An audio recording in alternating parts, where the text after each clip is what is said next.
They say burning alive is quick. They're lying. It stretches. Every second feels like an eternity of searing pain before the smoke takes you. Loretta thought she was just saving a trapped child from a blazing brownstone. She didn't know that the boy paralyzed behind those flames was the son of Alex Esposito, the most feared man in New York's underworld. She didn't know that running into that fire would pull her into a world of ashes, million-dollar blood debts, and a man who could raise the entire city for his child. She saved the boy's life, but she was about to find out that might have been her fatal mistake. The heat hit Loretta like a physical blow before she even reached the door. It wasn't the friendly crackle of a fireplace or the controlled flame of a kitchen stove. This was something primal, a roaring beast that breathed sulfur and rage, consuming everything in its path. Black smoke poured from the second-floor windows of the brownstone, curling into the sweltering July sky like dark fingers reaching for escape. The crowd gathering on the sidewalk had their phones out, recording, always recording, never helping. Loretta's fingers tightened around the crumpled bills in her pocket, tonight's tips from her double shift at the diner. Her feet should have kept moving. She should have walked past like everyone else, called 911, waited for the professionals. But then she saw the window. Ground floor. The one she passed every single day. The one where a boy in a wheelchair always sat, his small hand lifting in a wave that she'd returned for months without ever learning his name. The window was dark now. No movement, no wave. The sirens were still blocks away. Loretta dropped her purse and ran. Tell me in the comments before we begin where you are listening from. I'm responding to everyone. The fluorescent lights were too bright. That was Loretta's first coherent thought as consciousness dragged her back from the dark. Her second thought was that her lungs felt like someone had scrubbed them with steel wool and gasoline. She tried to sit up, but a hand pressed firmly against her shoulder. Easy there, hero. The voice belonged to a nurse whose face swam into focus, round, kind, exhausted. You've got smoke inhalation. Your oxygen levels were critically low when they brought you in. Loretta's throat burned as she tried to speak. The boy, don't talk yet. You need to rest. But Loretta couldn't rest. The images were flooding back now, the foyer door splintering under her kicks, the wall of heat that had nearly stopped her heart, crawling on her belly beneath the smoke. Finding him trapped under a fallen bookshelf, his thin legs useless beneath him, his eyes wide with the kind of terror that no child should ever know. She'd pulled him free. She remembered the weight of him in her arms, lighter than he should have been, as if fear had hollowed him out. She remembered stumbling through the smoke, her vision narrowing to a pinpoint, and then the cool shock of night air and strong hands taking the boy from her arms. Then nothing. The boy, Loretta rasped again, her voice like gravel. Is he okay?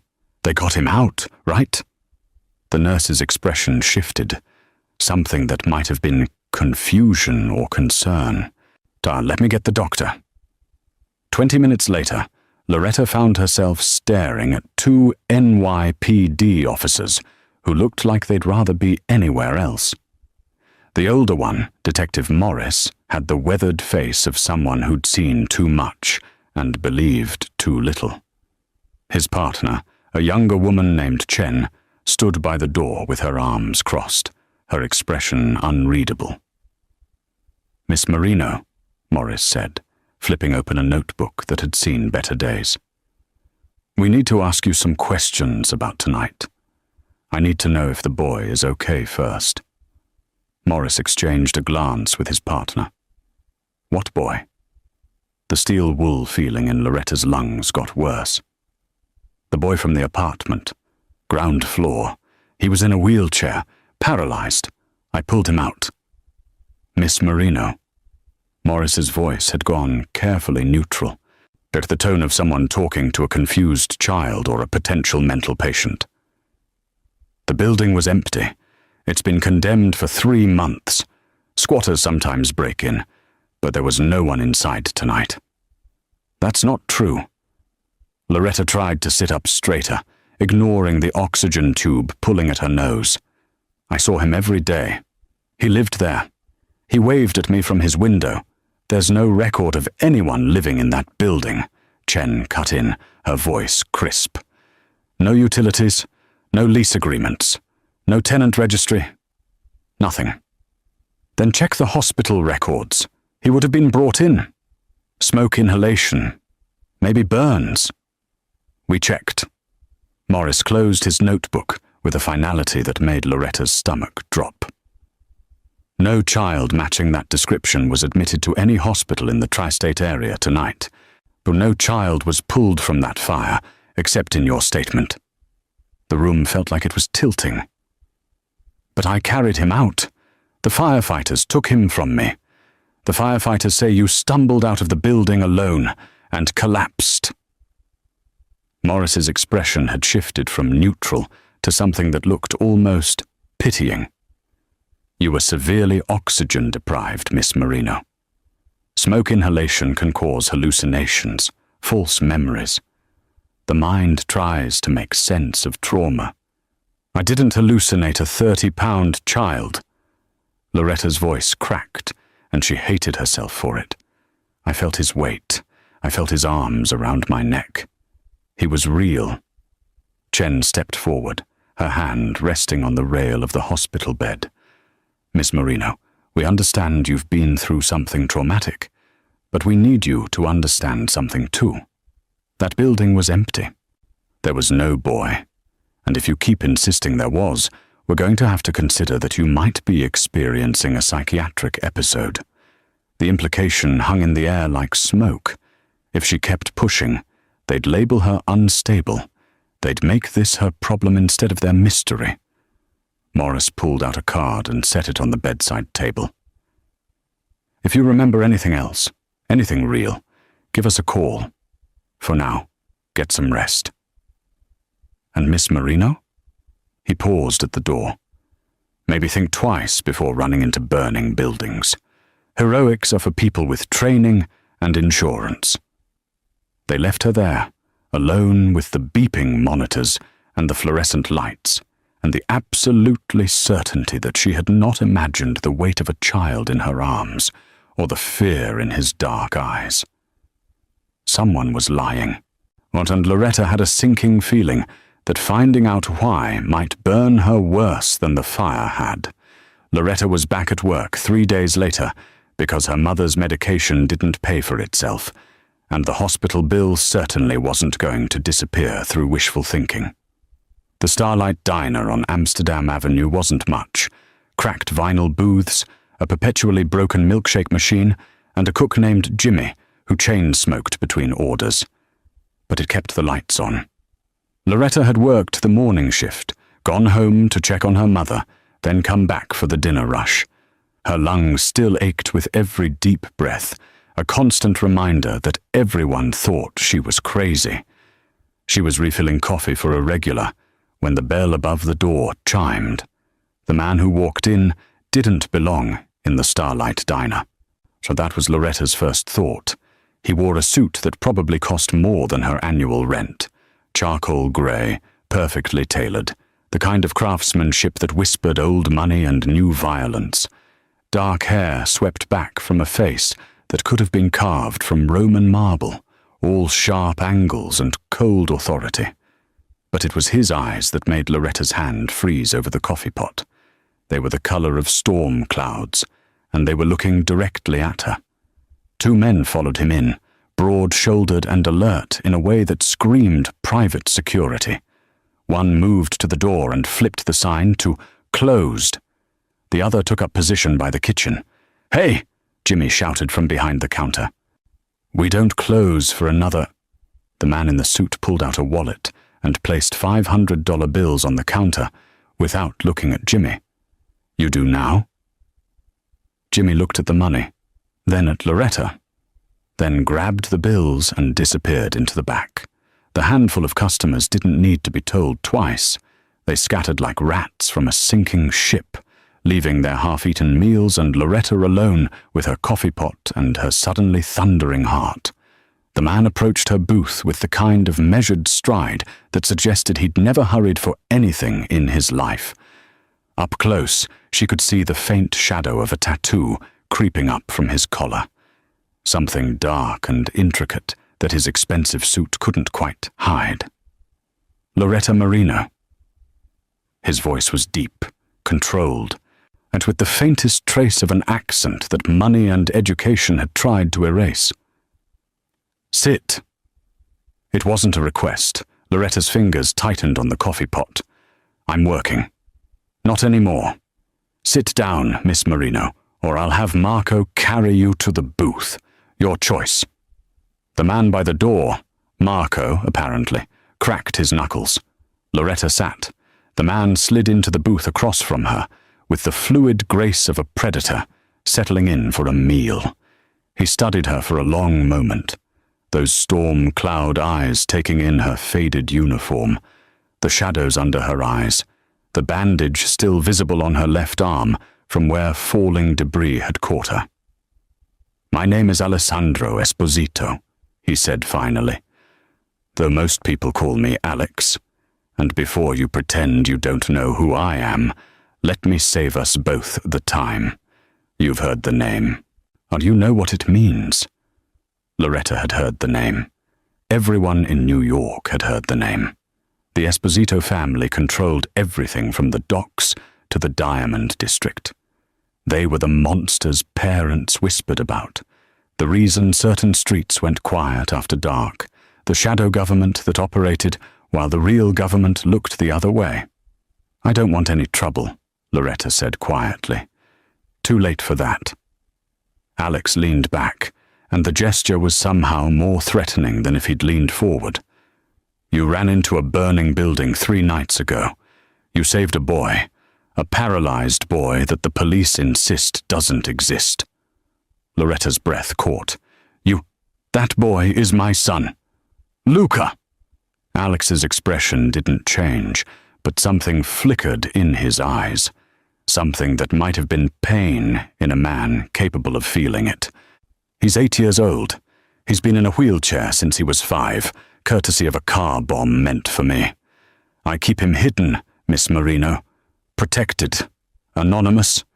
Because in my world, children are leverage, and leverage gets people killed. The fire was an assassination attempt. Alex's voice went cold enough to frost the windows. Someone found out where I was keeping him. Someone tried to burn my son alive.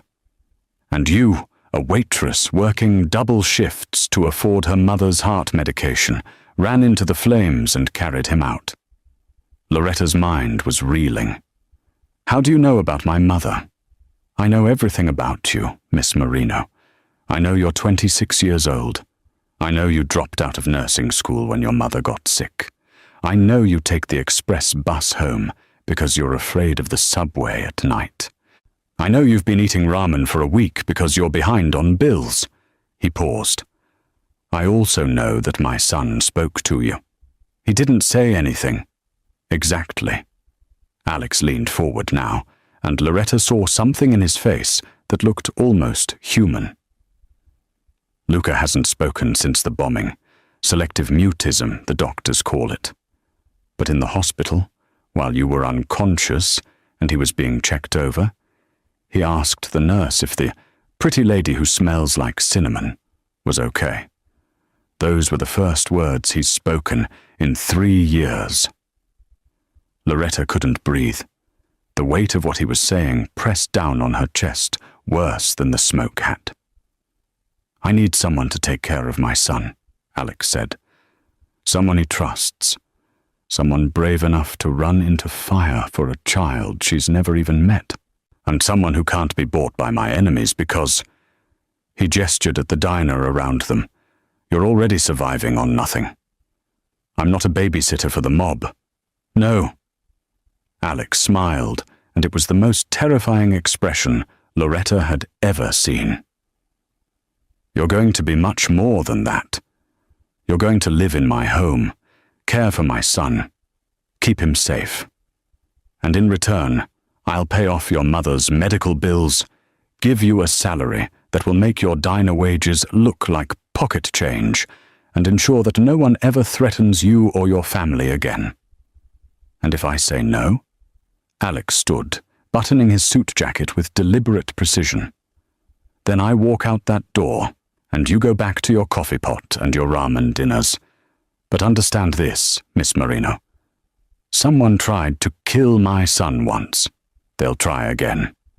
And the next time there's a fire, I won't be there to make sure there's someone brave enough or foolish enough to run inside." He placed a business card on the table. "You have 24 hours to decide. Choose wisely."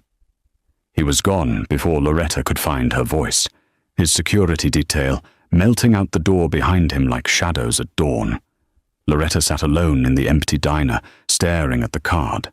Embossed letters, a phone number. No address, because men like Alessandro Esposito didn't need to advertise where they lived. Her hands were shaking. She had 24 hours to decide if she was going to walk into another kind of fire entirely.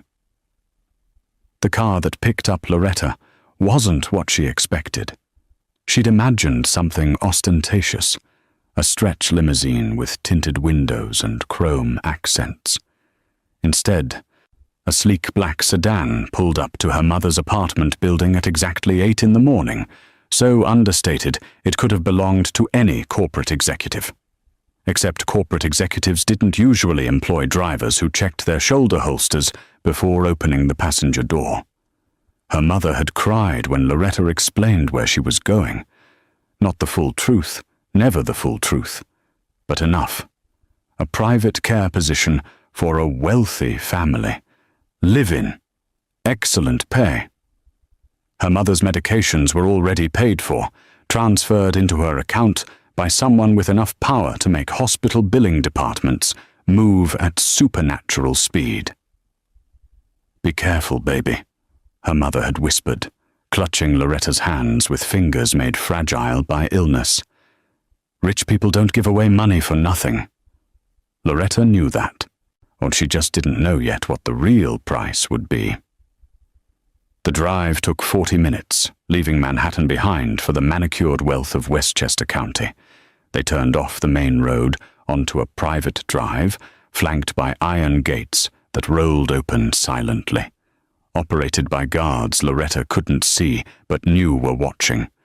The driveway curved through perfectly maintained grounds, ancient oaks, sculptured hedges, a fountain that looked like it had been imported from a Venetian palazzo. Then the house came into view, and Loretta understood that calling it a house was like calling the ocean a puddle. The Esposito estate was a fortress disguised as old money architecture. 3 stories of grey stone and tall windows, with wings that stretched out like protective arms.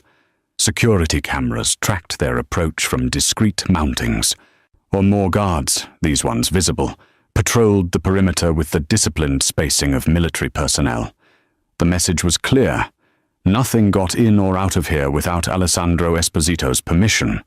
The car stopped at the front entrance. The driver opened her door without a word, and Loretta stepped out into air that smelled like cut grass and money, and something else she couldn't quite name. Danger, maybe. Or just the particular scent of a place where normal rules didn't apply. The front door opened before she could knock. Alex stood framed in the doorway, and the sight of him stole the breath from Loretta's lungs all over again.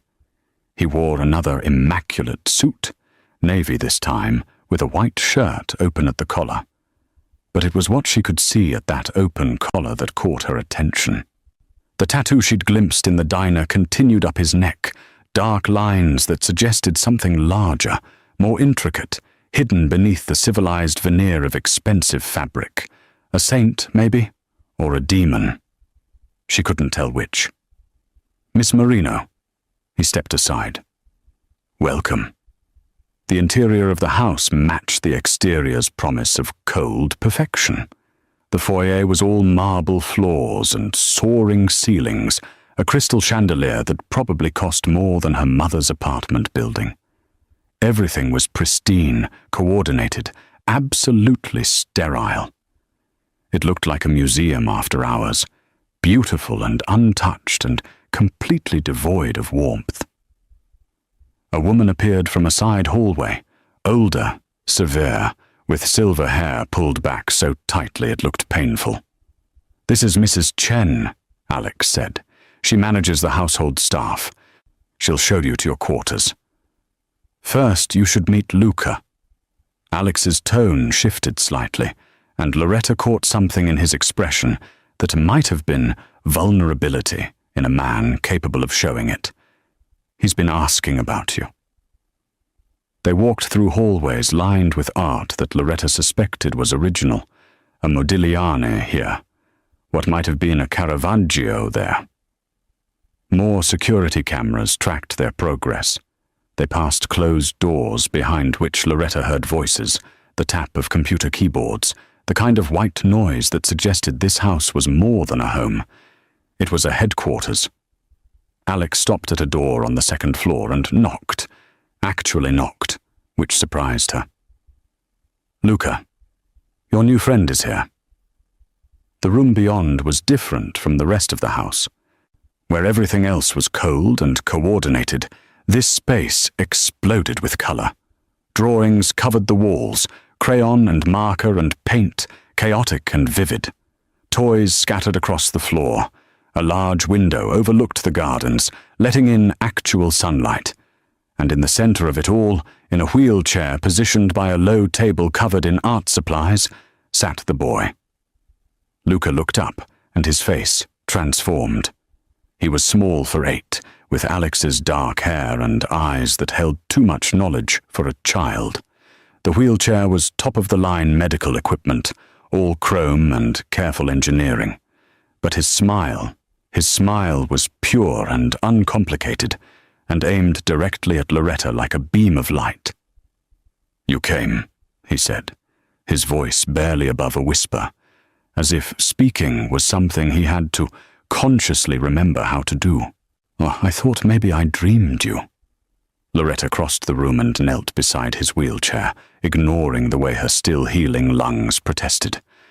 "I'm real, and I'm here now." "Because of me?" Luca's expression turned uncertain. "Papa said you're going to stay because of me." "Because of you," Loretta confirmed, and reached out to gently squeeze his hand. His fingers were thin, cool, but they held onto hers with surprising strength. Behind her, she heard Alex make a sound, something caught between relief and something darker.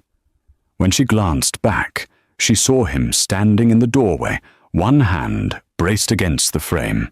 The tattoo was more visible now, curling up from his collar. She could make out wings, the suggestion of a blade, script in a language she didn't recognize. A savage history written on skin that expensive suits tried to erase, but never quite could. He caught her looking and didn't look away. "Mrs. Chen will show you the rest of the house," Alex said, his voice carefully controlled again. "Luca has physical therapy in an hour. You'll observe today. Tomorrow, you'll take over his daily routine." "His mother," Loretta started, "is dead." The words were flat, final, allowing no follow-up questions. "It's just us now." Alex left without another word, and Loretta heard his footsteps echo down the hallway like a countdown. She looked around at the colorful chaos of Luca's room, so different from the sterile perfection of the rest of the fortress, and wondered if this was the only place in the entire estate where anything was allowed to be messy or human or real. "Do you like drawing?" Luca asked, tugging at her hand. Loretta smiled, pushing down the unease that crawled up her spine. "I love drawing."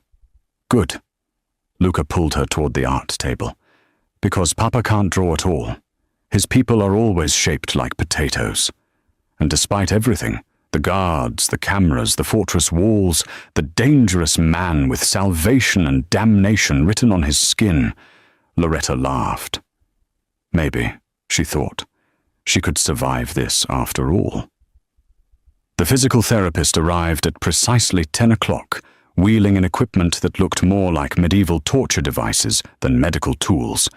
Her name was Dr. Reeves, and she had the kind of professionally cheerful demeanor that Loretta recognized from her own truncated nursing school days, the voice people used when they'd learned to smile through other people's pain. Luca's face shut down the moment she entered. "Good morning, Luca." Dr. Reeves's brightness could have powered the entire estate. "Ready to work on those leg exercises?" Luca stared at the wall. "Luca, we talked about this. If you want to get stronger, you have to." He said he doesn't want to. Loretta hadn't meant to interrupt, but the words came out before she could stop them. Dr. Reeves turned, her smile acquiring a sharp edge. "And you are?" "Loretta Marino. I'm Luca's new caretaker." "I see." The smile didn't reach Dr. Reeves's eyes. "Well, Miss Marino, and Luca has a very specific therapeutic protocol that's been designed by specialists. He needs to maintain muscle tone and joint flexibility, even if he's not particularly enthusiastic about it." "I'm not doing it," Luca said, his voice small but defiant. The session devolved from there. Dr. Reeves tried encouragement, then gentle insistence, then barely concealed frustration. Luca sat in his wheelchair like a stone statue, refusing to cooperate with stretches or exercises, or even basic range of motion work. After 45 agonizing minutes, Dr. Reeves packed up her equipment with movements sharp enough to cut glass. "Mr. Esposito will hear about this," she said, directing the comment at Luca, but clearly meaning it for Loretta. This is the third session he's refused to participate in. After she left, Loretta pulled a chair over to face Luca's wheelchair. "Want to tell me what that was about?" Luca's jaw was set in a way that reminded her painfully of his father. "It hurts. I know. She says it's supposed to hurt, that it means it's working." His eyes filled with tears he refused to let fall. "But it never works. I never get better. So why does it have to hurt?" Loretta's chest ached. "Because life isn't fair. Because you're 8, and you've already learned that effort doesn't always equal reward. Because your father's enemies took your legs, and no amount of physical therapy will ever give them back." But she didn't say any of that. "What if we tried something different?" Loretta said instead. "Something that's not about getting better, just about feeling better?" Luca looked at her with cautious hope. "Or like what? Do you like music?" 20 minutes later, Loretta had convinced Mrs. Chen to let them use the kitchen. The housekeeper had been horrified at first. Mr. Esposito's son did not belong among the pots and pans, but something in Loretta's expression must have convinced her to allow it. The kitchen was massive, all commercial-grade appliances and granite counters, clearly designed for catering large events rather than family dinners. Loretta suspected most of the equipment had never been used. She found what she needed anyway: flour, sugar, eggs, vanilla. The basics for chocolate chip cookies, the universal language of childhood comfort. She lifted Luca from his wheelchair and settled him on a stool at the counter, positioning him so he could reach the mixing bowl. Then she pulled out her phone and scrolled through her playlist until she found it. Old Motown, the kind of music her mother used to play on Sunday mornings when the world felt manageable. "Okay," Loretta said, as Marvin Gaye's voice filled the kitchen. "Your job is to mix. My job is to make sure we don't burn the place down. Deal?" Luca's hands hesitated over the bowl, then plunged in. Flour puffed up in a cloud that dusted his dark hair white. He laughed, actually laughed, and the sound was better than anything Loretta had heard since arriving at the fortress. They mixed and measured, and Loretta taught him the trick her mother had taught her. Always save a little dough to eat raw, consequences be damned. Luca's face when he tasted it was pure joy. Chocolate chips smeared at the corner of his mouth. "Oh, this is better than therapy," he said. "Don't tell Dr. Reeves that." They were sliding the first tray into the oven when Loretta felt the prickle of awareness at the back of her neck.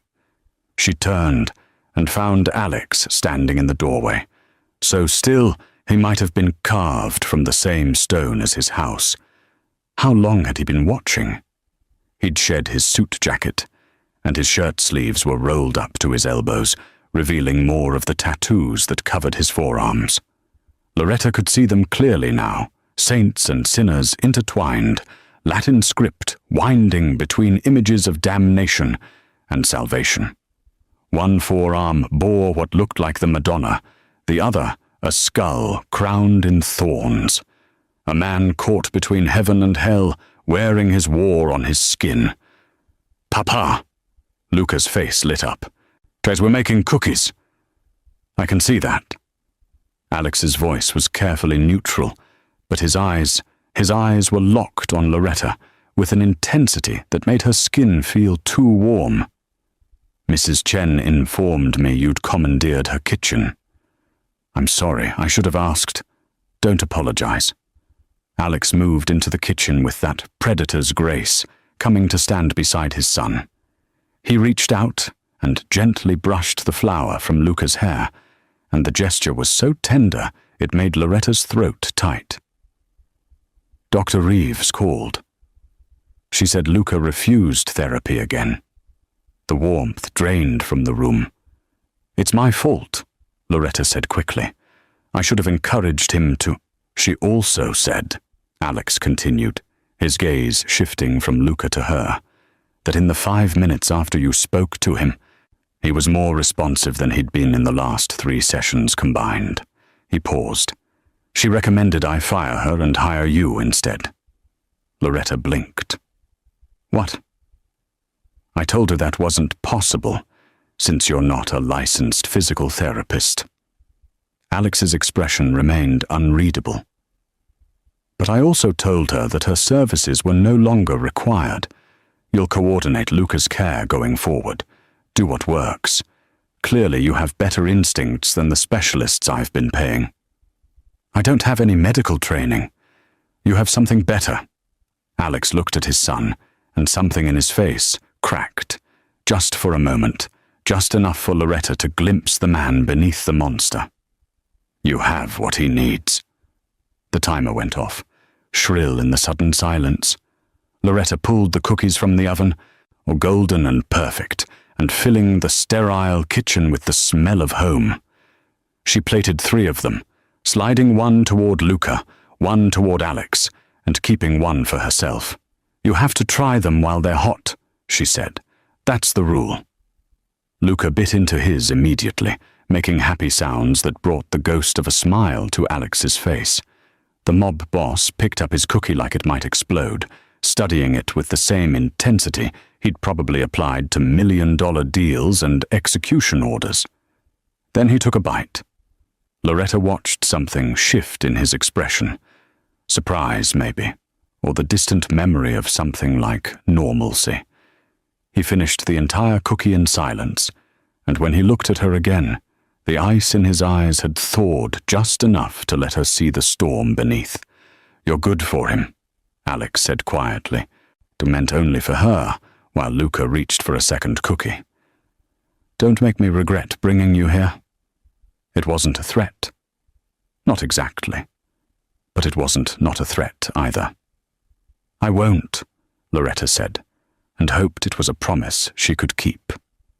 Alex left them there in the warm kitchen, and Loretta watched him go, noticing the way his shoulders carried weight that no expensive suit could hide. A father terrified of failing his son. A king afraid his crown was made of ashes. She was beginning to understand that the real fortress wasn't the house, or the guards, or the walls. It was the man himself. And she'd just been given the keys. If you are still listening now, I need you to subscribe to my channel if you haven't. Your subscription means a lot to me, more than you know. Thank you, stranger." Loretta had been living in the fortress for 2 weeks when Mrs. Chen asked her to help with the laundry. The regular girl called in sick, the housekeeper said, her tone suggesting that calling in sick was a moral failing. "Mr. Esposito's men leave their jackets in the mudroom after patrol. They need to be cleaned and returned by tonight." It wasn't technically part of Loretta's job description, but she'd learned quickly that the Esposito household operated on an unspoken hierarchy, and new arrivals didn't say no to Mrs. Chen. Besides, Luca was napping after an exhausting morning of what Loretta had started calling kitchen therapy, teaching him to knead bread dough, which worked his hand muscles better than any exercise ball while making him laugh at the squelching sounds. The mudroom was off the kitchen, a utilitarian space that smelled like gun oil and expensive cologne. 5 black jackets hung on hooks, identical except for size. Loretta gathered them up and carried them to the laundry room, a space so well equipped it could have serviced a small hotel. She went through the pockets mechanically, the way her mother had taught her, checking for tissues that would destroy a load, receipts that shouldn't be washed, the small, forgotten items that accumulated in men's pockets. The first jacket yielded a stick of gum and spare ammunition. The second held a folded $20 bill. The third was empty. The fourth jacket belonged to Marco. She knew it was his because she'd seen him wearing it that morning, standing post outside Luca's door while she and the boy worked on a puzzle. Marco was Alex's right-hand man, of the one who'd cracked his knuckles at the diner, the one who seemed to materialize whenever Alex needed something handled. He was broad-shouldered and efficient, with the kind of face that disappeared from memory the moment he left a room, useful in his line of work. Loretta's fingers found something hard and metallic in the inside pocket. She pulled out a Zippo lighter, heavy and well-used, the chrome finish worn at the edges from years of handling. It was engraved with something. She tilted it toward the light and made out a wolf's head, crude but distinctive, the kind of personal item a man carried for years, maybe decades. She shouldn't have opened it. She knew that, even as her thumb flicked the top. The smell hit her immediately, sharp, chemical, unmistakable. Not lighter fluid, accelerant, or the same smell that had filled her nose and lungs as she'd crawled through the burning brownstone, the scent that still sometimes woke her at 3 a.m, gasping. Loretta's hands started shaking. She closed the lighter carefully and stood there in the laundry room, her heart hammering against her ribs. There could be innocent explanations. Maybe Marco smoked. Maybe the lighter was old and the fuel had degraded. Maybe she was paranoid, seeing threats where there were none, because she was living in a house full of dangerous men and her nerves were shot. But she kept seeing the brownstone engulfed in flames, kept feeling the heat that had nearly stopped her heart, kept remembering Luca's terrified eyes as she'd pulled him from beneath that fallen bookshelf. "Someone found out where I was keeping him," Alex had said, "'cause someone tried to burn my son alive." Loretta's nursing school instincts kicked in, the same instincts that had made her decent at triage, at separating genuine emergencies from false alarms. She needed more information. She needed to be sure before she accused Alex's most trusted man of trying to murder his child. She took out her phone and photographed the lighter from every angle, capturing the wolf's head engraving, the worn finish, the distinctive markings. Then she opened it again and photographed the inside mechanism, the fuel chamber, everything. Her hands were steadier now, moving with purpose. The sound of footsteps in the hallway froze her mid-shot. Loretta shoved the lighter back into Marco's jacket pocket and grabbed a random shirt from the pile, pretending to examine a stain as the laundry room door opened. Marco filled the doorway, his expression pleasant and utterly unreadable. "Mrs. Chen said you were doing laundry. I need my jacket back. Mr. Esposito wants me to drive into the city." "Of course." Loretta's voice came out steadier than she felt. She pulled his jacket from the pile and held it out. "I haven't washed it yet. Was just checking the pockets. Find anything interesting?" The question was casual, but his eyes weren't. Gum wrapper in one of them, ammunition in another. She met his gaze directly, willing herself not to look away. "You guys should really empty your pockets before you hand over the jackets." Marco took the jacket and shrugged it on with practiced ease. His hand went automatically to the inside pocket, patting it once, checking that the lighter was still there. The gesture was unconscious, habitual, of the kind of thing a man did 100 times a day without thinking. He knew exactly where it was. He always knew where it was. "Good advice," Marco said, and smiled. It didn't reach his eyes. "Thanks for the help, Miss Marino. Mr. Esposito appreciates how well you're taking care of his son." He left, and Loretta listened to his footsteps recede down the hallway. She counted to 60, then 90, making sure he was really gone. Then she locked the laundry room door and pulled out her phone with shaking hands. The photos were clear, detailed, damning. She opened a new note and started typing everything she could remember about the fire, the smell, the heat, the specific way the flames had spread.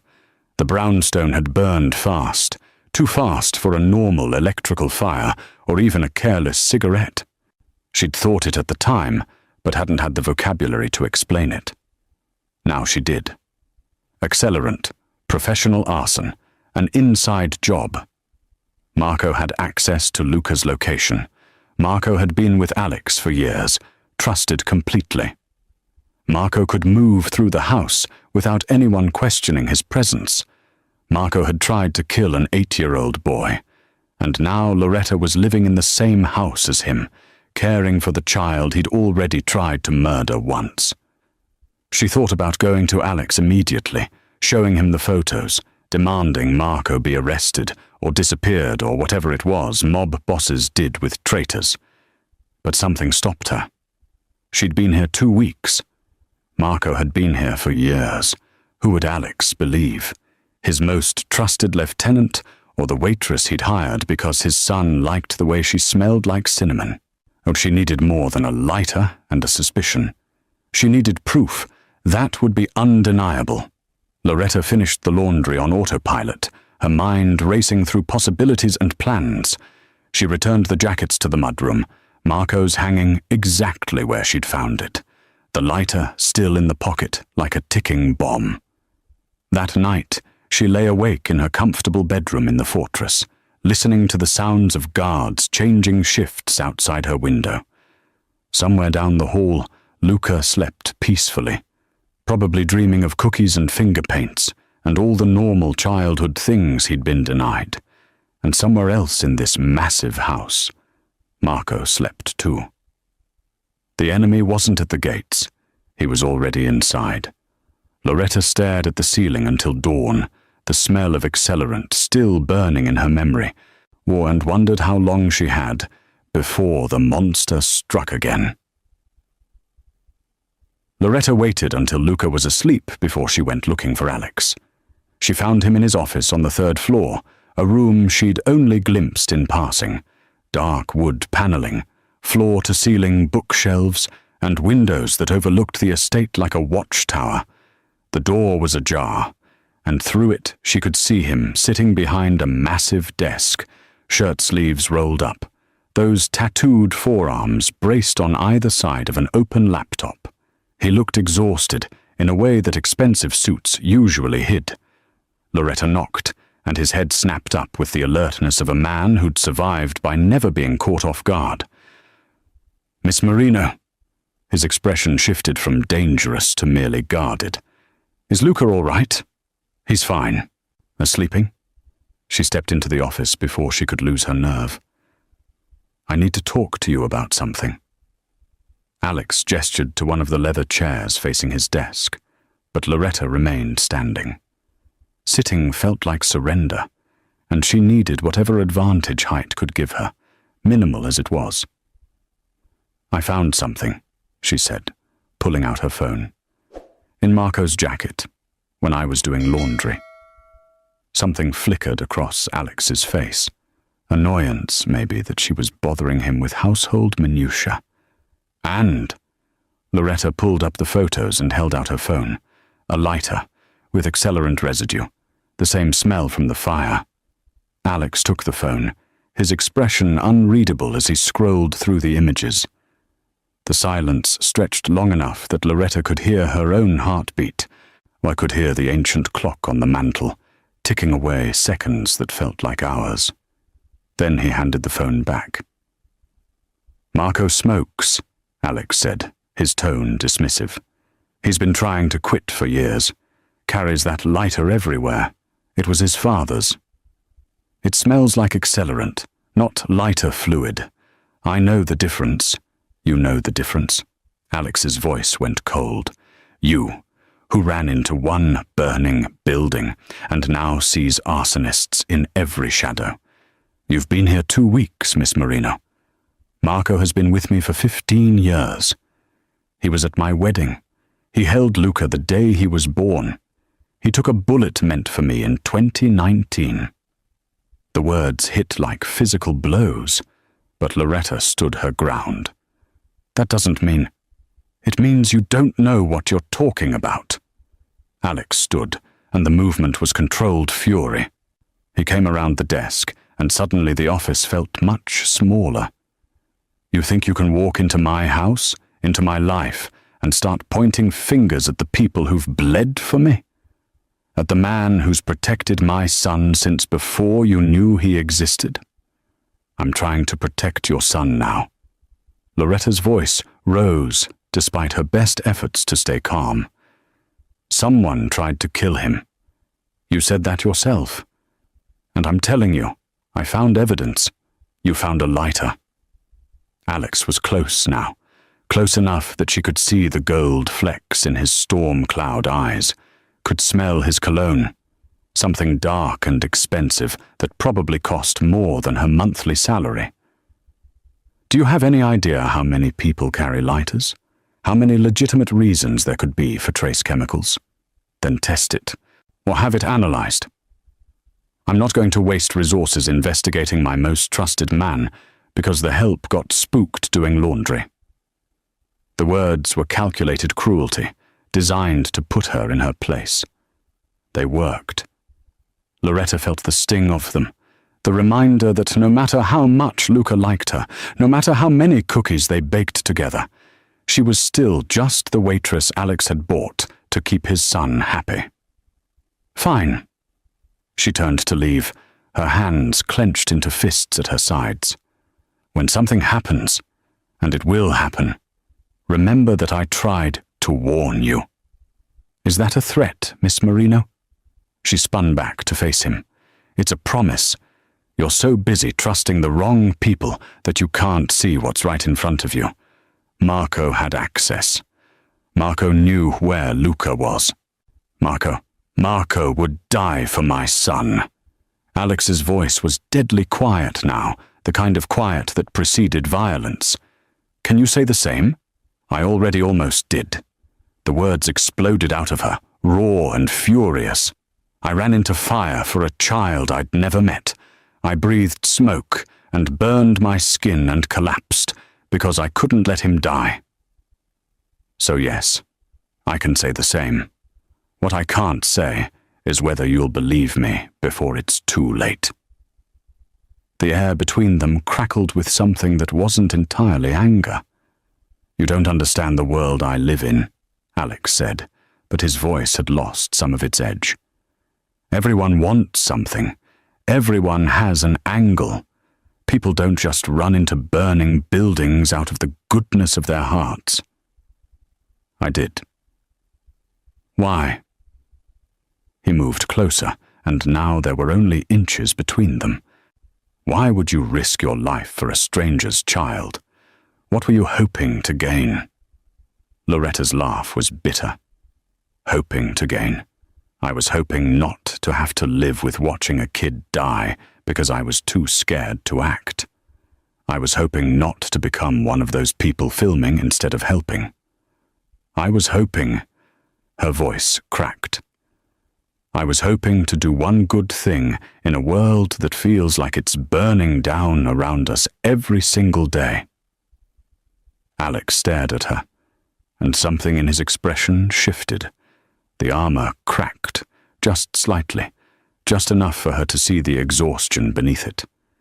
The fear, the crushing weight of keeping his son alive in a world that wanted him dead. You think I don't know Marco's capable of betrayal? Alex's voice was quiet now, almost defeated. You think I don't lie awake every night wondering which of my men will be the one to put a bullet in my head? I know what I am, Miss Marino. I know what I've built. But I have to trust someone, or I might as well put Luca in a bunker and never let him see daylight again. Then trust me. Loretta held his gaze. Just this once. Look into it. Please. They stood there in the dim office, close enough to touch, the tension between them transforming into something neither of them wanted to name. Alex's eyes dropped to her mouth, then back up, and Loretta saw him consciously step back, putting distance between them like it physically hurt. I'll have someone look into it, he said finally. Quietly. But if you're wrong, if you've damaged my relationship with one of my best men over nothing, there will be consequences. And if I'm right... Alex's expression went dark. Then Marco won't live long enough to regret it. He moved back to his desk, effectively dismissing her. But as Loretta reached the door, his voice stopped her. Miss Marino. She turned. You were right. About the therapy. About the cookies. About what Luca needs. He wasn't looking at her, his attention fixed on the papers scattered across his desk. Don't make me regret trusting you about this too. It wasn't an apology. Men like Alessandro Esposito didn't apologize. But it was something. Loretta left him there, her heart still racing, her skin still tingling from standing so close to him. She made it halfway down the hallway before she had to stop and lean against the wall, pressing her palms flat against the cool surface. That tension in the office hadn't just been about Marco, or the lighter, or trust. That had been something else entirely. Something dangerous. Something that could burn them both worse than any fire. Loretta pushed off the wall and headed back to her room, but she knew she wouldn't sleep. Not tonight. Not with the memory of Alex's eyes on her mouth. Not with the knowledge that the enemy was close and getting closer. The fortress walls were strong, but they couldn't protect against what was already inside. And she wasn't sure anymore which threat scared her more. Marco's lighter, or the way her pulse had jumped when Alex had stepped close enough for her to count his heartbeats. Alex left at dawn. Loretta heard his car pull out of the circular drive from her bedroom window, watched the tail lights disappear through the iron gates. He'd mentioned the meeting the night before, something about territory disputes and negotiations that required his physical presence. He'd be gone until late evening, maybe longer. Marco was driving him.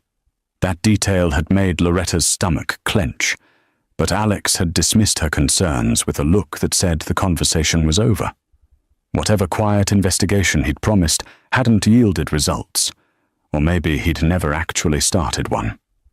Either way, he trusted Marco enough to put his life in the man's hands for a 6-hour round trip. Loretta had spent the night memorizing the guard rotations, the camera blind spots, the rhythms of the house.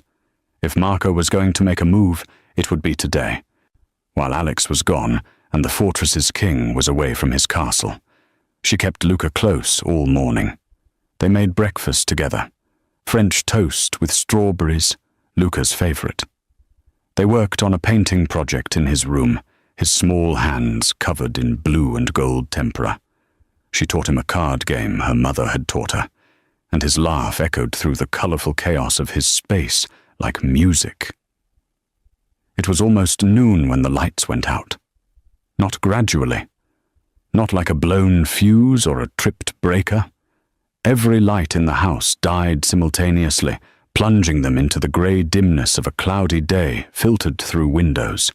The ever-present hum of electronics, security systems, computers, cameras, went silent. Luca looked up from his cards, confused. What happened? Loretta was already moving toward the door. Stay here. I'm going to check. The door opened before she reached it. Marco stood in the hallway, and the pleasant expression he usually wore had been replaced by something else entirely. Something cold and purposeful. He held a gun in one hand, casual and competent, like it was an extension of his body. Step away from the boy, he said. Loretta's mind raced through options, calculating distances and probabilities. She was between Marco and Luca, but that advantage meant nothing against a bullet. The panic button Alex had shown her, the one that would summon every guard on the property, required electricity. The cameras were dead. The hallway was empty because Marco had chosen his timing perfectly during the shift change when coverage was thinnest. You don't have to do this, Loretta said, her voice steadier than she felt.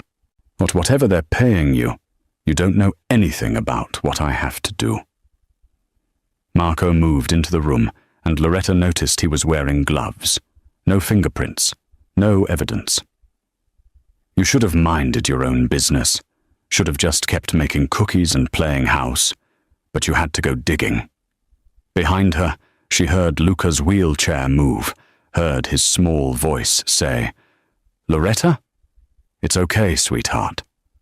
She didn't dare turn around, didn't dare take her eyes off Marco. Everything's going to be okay. Touching. Marco's smile was a razor blade. Really? But I've got a schedule to keep. You can make this easy or hard, Miss Marino. Your choice. Loretta lunged for the art table, grabbing the scissors they'd been using to cut paper. It was a pathetic weapon against a gun. But it was something. She turned. Thus putting herself fully between Marco and Luca, the scissors held out like a knife. You'll have to go through me. Yeah, Marco said. I figured. He moved faster than she expected, closing the distance in 2 strides. Loretta slashed with the scissors, felt them connect with his forearm, saw blood bloom through his shirt. Marco cursed and backhanded her with the gun, the metal connecting with her temple in an explosion of white pain. Loretta hit the floor hard, her vision swimming. She tried to get up, tried to move, but her body wouldn't cooperate. Through the ringing in her ears, she heard Luca screaming, heard the sound of his wheelchair being grabbed. No! She managed to push herself to her knees, tasted blood in her mouth. Marco was already at the door, Luca thrashing in his arms. The boy was stronger than he looked, so fighting with everything he had, his fists connecting with Marco's face and chest. But it wasn't enough. It was never going to be enough. Loretta! Luca's scream was raw terror. She tried to stand, but Marco turned and kicked her in the ribs. The air left her lungs in a rush, and she collapsed, gasping. The last thing she saw before the darkness took her was Luca's face over Marco's shoulder, tears streaming down his cheeks, his mouth forming her name. Then nothing. Loretta woke to absolute darkness and the smell of motor oil. Her head throbbed where Marco had hit her, and her ribs screamed with every breath. She tried to move and realized her hands were zip-tied behind her back, ankles bound together. The surface beneath her was rough carpet, vibrating with the rhythm of movement. A trunk. She was in the trunk of a car. The panic clawed at her throat, but she forced it down, forced herself to think. How long had she been unconscious? Where was Luca? The car was moving, which meant they were already away from the estate, already beyond the reach of Alex's guards. She tested the zip ties, twisting her wrists. Too tight. The plastic bit into her skin, and she felt the wet warmth of blood. Her fingers searched the trunk's carpet, looking for anything. A tool, a latch, a weapon. Nothing. The car hit a pothole, and Loretta's head bounced against the trunk floor, sending fresh sparks of pain through her skull. She bit back a scream and kept searching, her fingers finally finding the emergency release handle that all modern cars were required to have. She pulled. Nothing happened. Marco had disabled it. Of course he had. But he'd probably disabled everything. The GPS, the OnStar, any system that could track the vehicle. He'd been planning this for weeks, maybe months, waiting for the perfect opportunity. And she'd given it to him by warning Alex, by making Marco aware that she knew. The car slowed, turned, the quality of the road changed, smooth pavement giving way to something rougher. Gravel? Dirt? They were leaving the main roads, heading somewhere remote. Somewhere no one would hear screams or see smoke. Loretta's heart hammered against her cracked ribs. She thought about Luca, terrified and alone with a man who'd already tried to kill him once. She thought about Alex, hours away, trusting the wrong person while everything he loved burned. She thought about the fire that had started all of this, or the heat and smoke and the choice she'd made to run toward danger instead of away from it. The car stopped. Loretta held her breath, listening. A door opened and closed, footsteps on gravel, coming closer. The trunk latch clicked, and light flooded in, grey and overcast, but blinding after the absolute darkness. Marco's face appeared above her, and he was smiling. "Welcome back, Miss Marino. I was worried I'd hit you too hard." He reached in and grabbed her by the arm, hauling her out of the trunk with no regard for her injured ribs. She bit back a scream as her feet hit the ground, her bound ankles unable to support her weight. She was at an industrial complex, old, abandoned, the kind of place that had been left to rot when the jobs moved overseas. Rusted metal buildings stretched across a cracked parking lot, overgrown with weeds. In the distance, she could see the skeletal remains of a smokestack, and in Marco's other hand, held like a suitcase, was Luca's wheelchair. Empty. "Where is he?" Loretta's voice came out hoarse, desperate. Marco's smile widened. "Waiting for you. Both of you are going to help me send Mr. Esposito a very important message." He pulled something from his pocket, the Zippo lighter with the wolf's head engraving. "Some fires," he said, flipping it open, "are meant to burn everything to ash." The smell of accelerant filled the air, and Loretta understood with crystalline clarity that she wasn't going to walk away from this. Neither was Luca, unless she found a way to become fire herself. Marco dragged Loretta across the cracked parking lot toward the largest building, a steel mill that hadn't operated in decades, but the main doors hung open like a mouth, revealing darkness beyond. Her bound feet scraped against gravel and broken glass, leaving a trail of blood that no one would ever follow. Inside, the mill was a cathedral of decay. Massive machinery loomed in the shadows, conveyor systems, furnaces, industrial equipment that had been stripped of anything valuable and left to rust. Pigeons scattered from the rafters as Marco hauled her deeper into the building, their wings beating against the silence like 100 tiny heartbeats. Then she saw him. Luca sat in his wheelchair in the center of the floor, his small body dwarfed by the industrial wasteland around him. His face was streaked with tears, but his eyes burned with the same defiance she'd seen in his father. He wasn't screaming anymore. He'd gone silent, shutting down the way he had after the bombing, retreating to that place where words couldn't reach him. "Luca!" Loretta's voice echoed off the metal walls. The boy's head snapped up, and relief flooded his features. "Loretta! Touching reunion." Marco shoved Loretta down beside the wheelchair, and she fell hard on her already injured ribs. Pain whited out her vision for a moment. The nanny dies trying to save the crippled kid. Very tragic, very heroic. Mr. Esposito will probably put up a statue. Loretta's hands were still zip-tied behind her back, but her fingers found Luca's through the wheelchair spokes. His small hand gripped hers with desperate strength.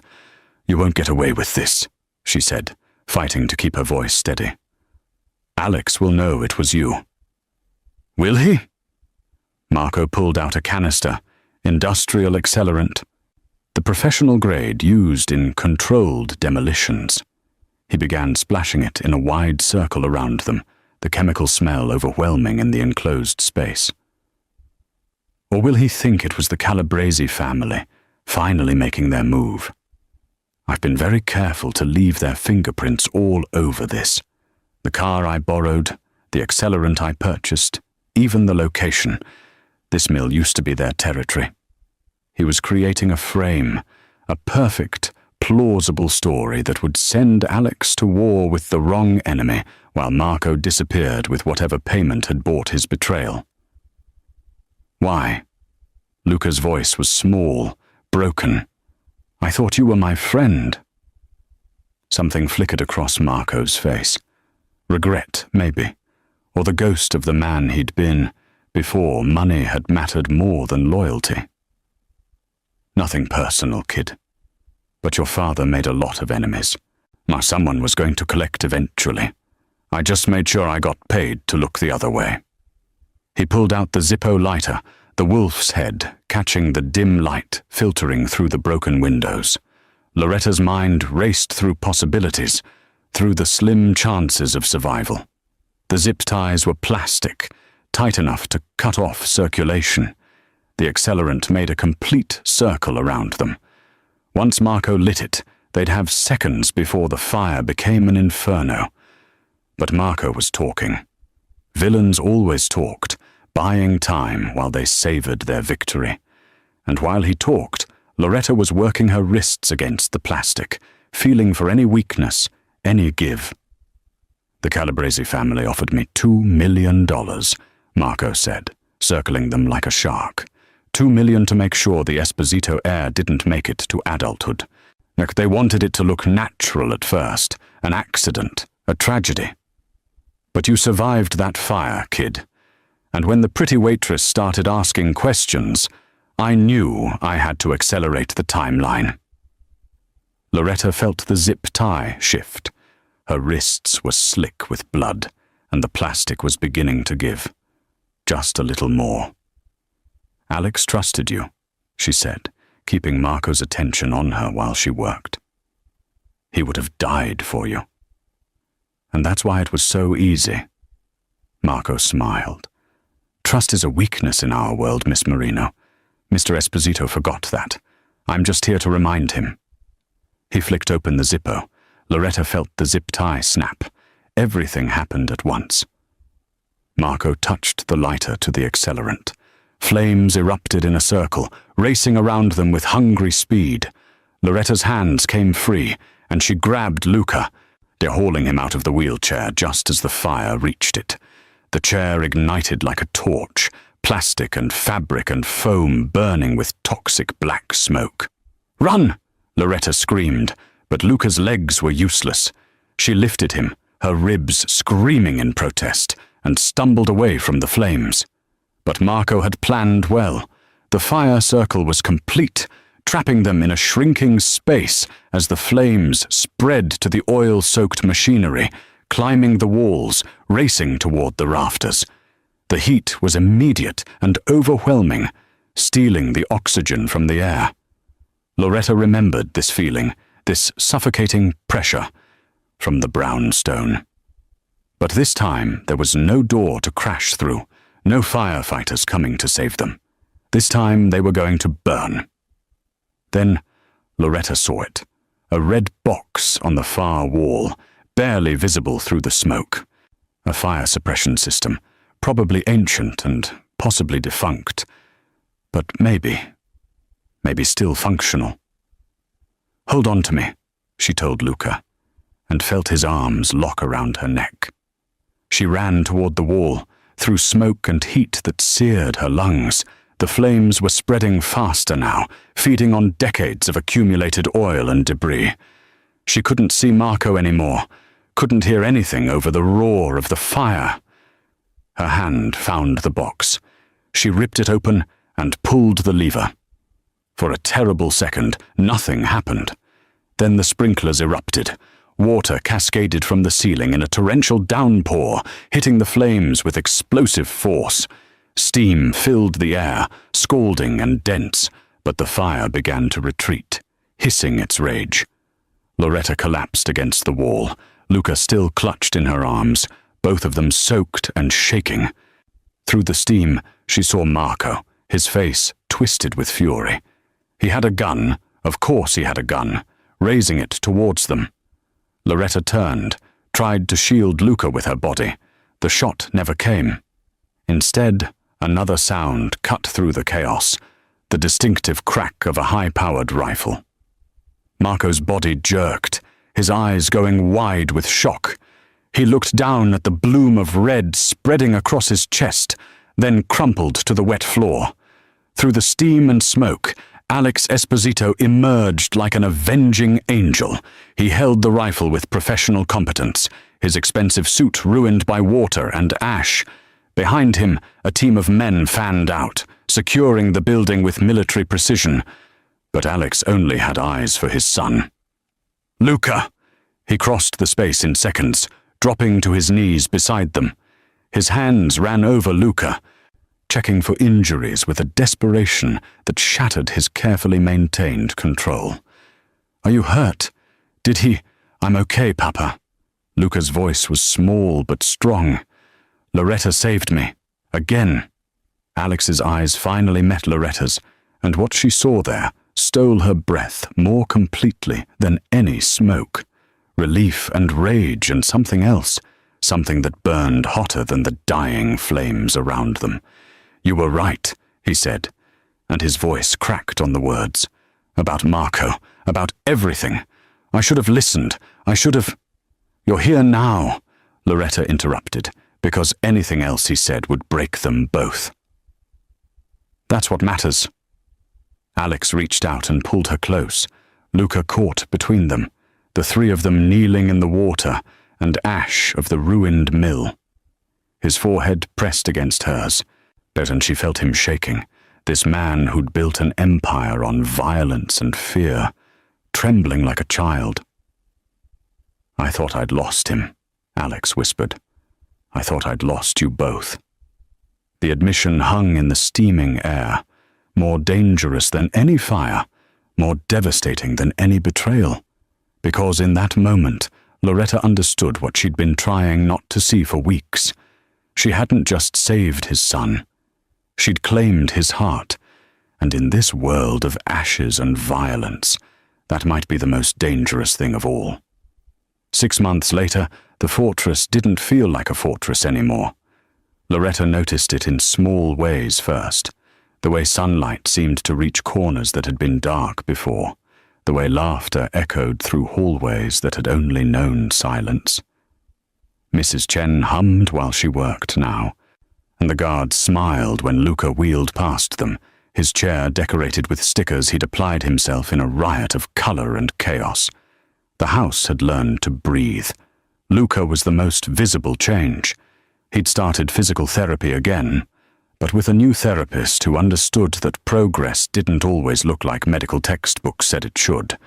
He was speaking in full sentences now, telling elaborate stories about dragons and knights and waitresses who ran into burning buildings. His room had expanded into the adjacent space, filled with art supplies and adaptive equipment and the beautiful mess of a childhood reclaimed. But the biggest change was Alex. He still wore the expensive suits, still carried himself with that controlled power that made grown men step aside. But the ice in his eyes had thawed, or replaced by something warmer, something almost human. He'd stepped back from the family business, as he called it, delegating the violence to others while he focused on the legitimate enterprises that had always existed in the shadows of his empire. Real estate, import-export, investments that didn't require blood to turn a profit. He was trying to become the kind of man who deserved the life his son was building. The kind of man who deserved her. Loretta found him in the garden on a Sunday afternoon in early autumn. She'd been looking for Luca and discovered instead Alex kneeling by the rose beds, his sleeves rolled up, dirt under his fingernails. The tattoos on his forearms were fully visible in the golden light. All those saints and sinners, the visual history of a man trying to find redemption. "This is new," Loretta said, and he looked up with a smile that still had the power to stop her heart. Luca wanted a butterfly garden. Apparently, they need specific flowers. Alex gestured at the freshly turned earth, the careful arrangement of milkweed and coneflowers. "I've killed men for less than what these plants are costing me, but my son wants butterflies, so I'm learning about pollination." Loretta laughed, the sound carrying across the manicured lawn. Alessandro Esposito, mob boss turned gardener. The tabloids would have a field day. Former mob boss. He stood, brushing dirt from his hands. "I'm a legitimate businessman now. Ask my accountant." "Your accountant is terrified of you." "As he should be. I pay him very well to be terrified." Alex's expression softened as he looked at her, and Loretta felt the familiar flutter in her chest that had become constant over the past months. They'd been dancing around this thing between them, this attraction that had started in anger and evolved into something neither of them quite knew how to name. They hadn't acted on it. Not with Luca to consider, not with the weight of everything that had happened still fresh. But it was there, constant and patient, waiting for the right moment. "Walk with me," Alex said, and offered his hand. They walked through the garden, past the fountain, where goldfish now swam in water that caught the afternoon sun like liquid gold. Past the bench where Luca liked to read, decorated with the cushions Loretta had chosen because the estate needed color, needed softness, needed proof that beauty could exist without coldness. Alex stopped at a small clearing where a new tree had been planted, a Japanese maple, its leaves already turning crimson with the season. "I planted this the day after the mill," Alex said quietly. "A life for a life. My accountant thinks I'm losing my mind, spending money on therapy and trees instead of territory. But I'm tired, Loretta. Tired of building empires on ash. Tired of being the monster in my son's bedtime stories."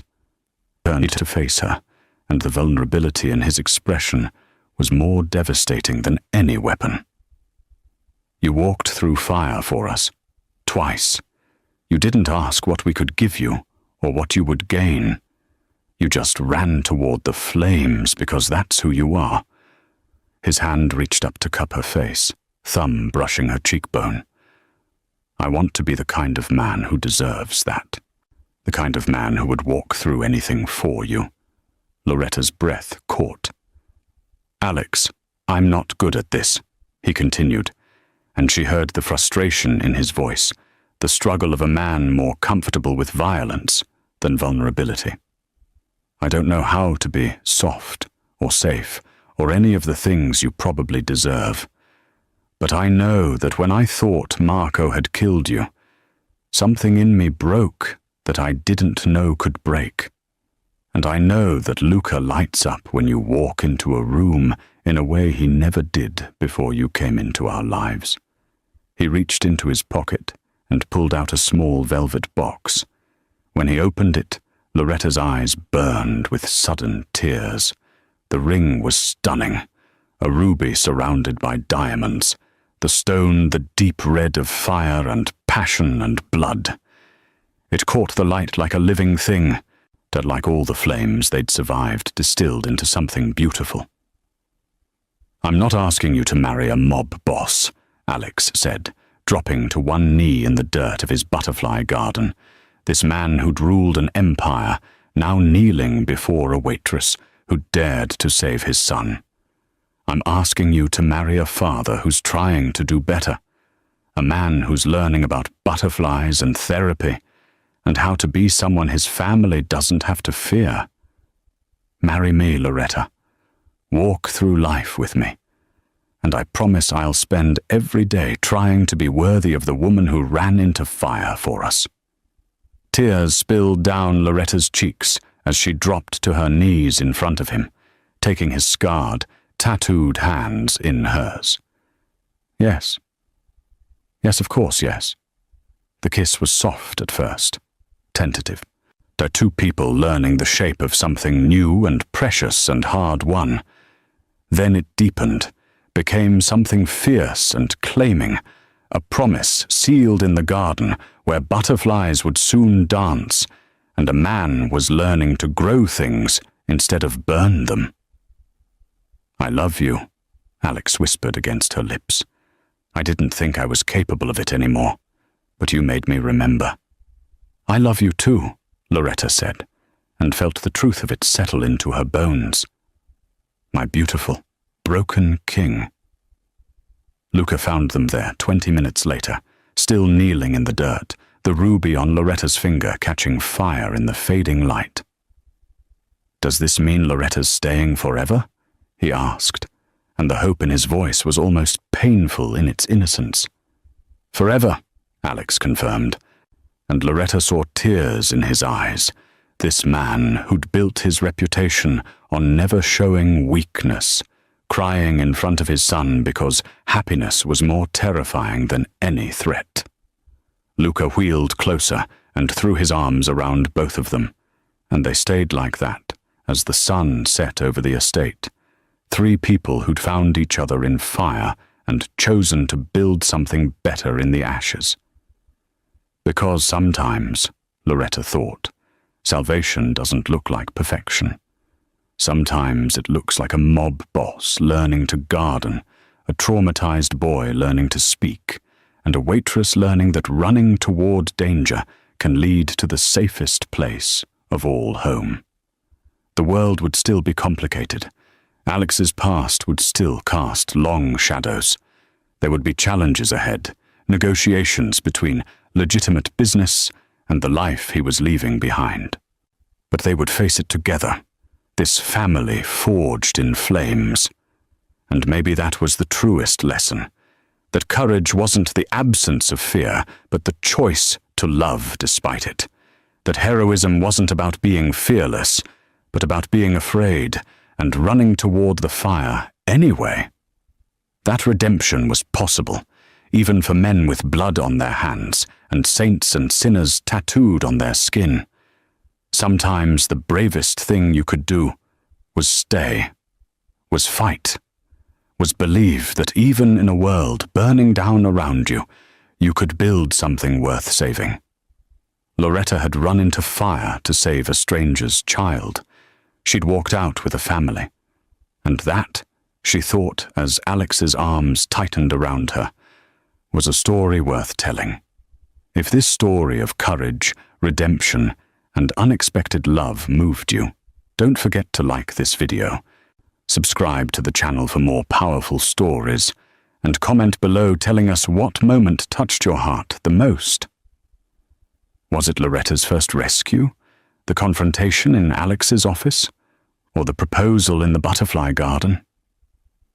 We love hearing from you, and your support helps us bring you more stories that remind us all that even in the darkest moments, hope can still ignite. Until next time, keep running toward the light.